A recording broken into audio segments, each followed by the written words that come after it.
Сәлем достар, сіздермен Айсұлу. Бүгін оюды зигзагтаудың екі жолын көрсететін боламын. Яғни өзінің ою біздің лапкамыздың орналасуына байланысты екі жолы бар. Яғни ою сол жақта орналасқанда шеті оюдың, немесе оюдың шеті оң жақта лапкамен есептегенде орналасуы. Енді біз екінші жолын осы жерде подсказкамен сілтемеде қалдырып кеттім. Кіріп өтіп қарауларыңызға болады. Ол жерде оң жақтан орналасқанда. Ол жерде біз қандай нәрсеге мән беруіміз керек, соны сол жерде анық айтамын. Ал енді қазір бірінші орналасу бойынша шет жағынан бастаймыз. Яғни ол үшін менің зигзагтық істерімде кішкене машинаның аттап тік кеткенін көріп тұрмыз. Мына жерде машинам кішкене жөндеуді талап етіп тұр, сондықтан да сіздер мән бермеңіздер оған. Мен айтқан сол ескеру керек жағдайларды ескере отыра тігіп, сол технологиямен тіксеңіздер, сіздерде әдемірек болатынына мен сенімдімін. Сондай-ақ достар, менің каналымнан басқа да түрлі құрақтың, көрпенің, қазақша костюмдердің және де барлық үй тұрмысына байланысты видеоларды көре аласыздар. Сондықтан да каналға жазылып, будильник батырмасын басып қойыңыздар. Әр аптада 3-4 видеодан шығып отырады. Ал енді оюымызды зигзагтауға кірісеміз. Ол үшін зигзагтың размерін қарап аламыз. Оюымыз неғұрлым кішкентай болса, яғни бізде 30-30 ол шағын ғана ол есептеледі.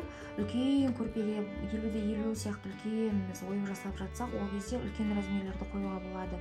Сондықтан да мен ортасынан сәл кішкентау размерге қойып тұрмын, кішкентайлау. Және де номерді міне бірден асар аспас қылып осылай қойдым әр қашықтықты. Енді оюды зигзагтайтын кездегі ескеріп кететін жағдайлар, ол біз міндетті түрде лапканың сол жағындағысы біздің оюымыздың шетіне келіп отыру керек. Яғни былай қолмен бұрап отырып қарасақ, дәл зигзагымыздың размерін оюдың шетіне келтіріп алдық. Сіздерге көрініп тұр деген үміттемін. Маған кішкене камера қазір кедергі болатын болады, бірақ сонда да тігіп көрсетейін. Және де екінші ескеретін жағдай, бұл мына ойық жерлеріне келген кезде кішкене тоқтаңқырап тігу басында үйреніп алу үшін, кейін қол үйреніп алғаннан кейін ғана барып автоматты түрде тігуге болады. Одан кейін мынау рисуногымызды неғұрлым перпендикулярно ұстасаңыздар, мысалға біздің лапкамыз былай жатыр дерлік, перпендикуляр оған былай тік сызық кететін. Сондықтан да біздің лапкамыздың сызығына ортасындағы біздің рисунктарымыз перпендикулярно келу керек. Бірақ та рисунктың шеті осы жаңағы инеміздің баратын жеріне келу керек. Одан кейін үшінші ескеретін жағдай, ол мына екі жағынан ұстаған кезде, оюымызды екі жағынан ұстаған кезде былай қарай бұру керек нәрселерді сол қолмен бұрамыз. Мынауымызда сол кезде бұйымымыз оңай бұрылады. Солға қарай бұратын кезде былай қарай. Сол кезде біз мына оң қолымызбен бұрамыз. Қазір қараңыздар, мен енді мына жақпен бұрғым келіп тұр. Ойық жерлеріне келген кезде ақырын тоқтап барып жасау керек. Педальді, яғни басып отқан кезде бірдей жылдамдықта басу керек, және сонымен қатар мына бұйымымызды қатты тартып жібермеңіздер, өзінің легімен жүре берсін. Жылдамдықтың сол уақытта тігістердің аралары бірдей болып әдемі болып шығады. Қазір мына жерде мен енді ары қарай тігу үшін кішкене лапкамды көтеріп, өйткені бұл жерде резкий переход болып тұр, резкі түсіп кетіп тұр да, яғни біздің перпендикуляр жасай алмай отырмыз никак. 1-2 шаг жасаймыз. Оюдың шетінде немесе ішіне қалдыра берсеңіздер болады. Тағы да шет жағына қалдырдым. Лапканы кішкене сәл көтеріп, 1-2 шақтан көтеріп отырмын. Енді біздің рисуногымыз кішкене болса да перпендикулярно келіп тұр мына жердегісі.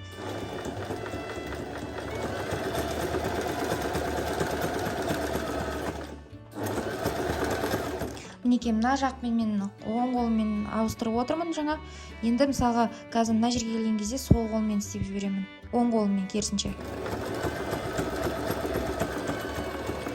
Қуысқа келдік. Қуысқа келген кезде біз осындай қуысқа келгенде қиық оюдың ішіне қалдыруға тырысамыз. Яғни қараңыздар, мынау лапканы көтермейінде көрінбей тұр, көтермесе мына жерге оюдың ішіне қалдырамыз. Бізде оюдың қиығын көріп тұрсыздар ғой, міне. Біз сыртына қалдырмаймыз. Осы жерден қалдырамыз да, сәл бұрамыз да, осы жерден былай 2 шаг жасап жібереміз, бұрыштатып. 1-2.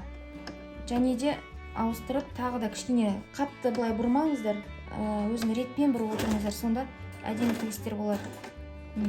Енді осылай келтіреміз де, тағы да инеміздің қарап рисунктың шетіне жүре беретіндей қылып ары кете береміз.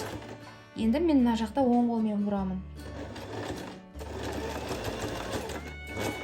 Ал мынандай осындай үшбұрышты тектес жерлерге келгенде керісінше біз оюдың шетіне қалдырамыз. Ұшына. Міне ұшына қалдырып тұрмын. Көріп тұрсыздар, иә? Одан кейін былай бұрып аламыз да. Ішке қарай кіретін қылып, бұрыштатып кіретін қыламыз. Яғни былай ине қазір ішке кіреді. 1-2 шаг жасаймыз. Тағы да шетіне қалдырамыз. Және жүреміз.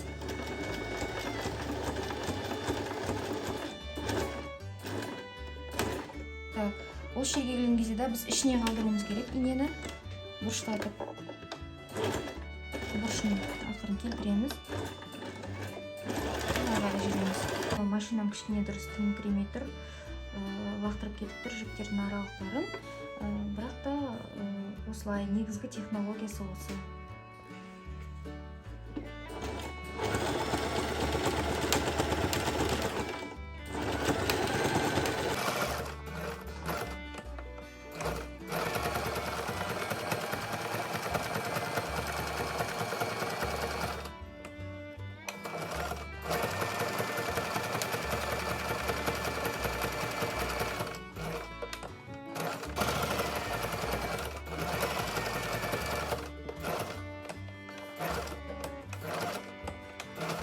Көбірек практика жасау арқылы өте керемет мінсіз жағдайға жеткізуге болады, майталманы болып.